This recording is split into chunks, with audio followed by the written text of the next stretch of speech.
What's good, Bike Life Motorsports? Y'all already know we back with another one. Today is a very, very different video. So, tomorrow is a snowstorm, right?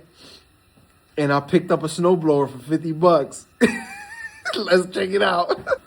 So I'm gonna put a picture of it right here of the snowblower. I'm gonna put it right here. I picked it up for 50 bucks. It's a Turo snowblower, right? So, the guy said he removed the carburetor. I don't believe nothing nobody say anymore about carbs and about bikes and about nothing. So he said it was running good. Spray some starting fluid and it'll start right up. But I'm gonna check if he really didn't go through the carburetor and see if it's dirty.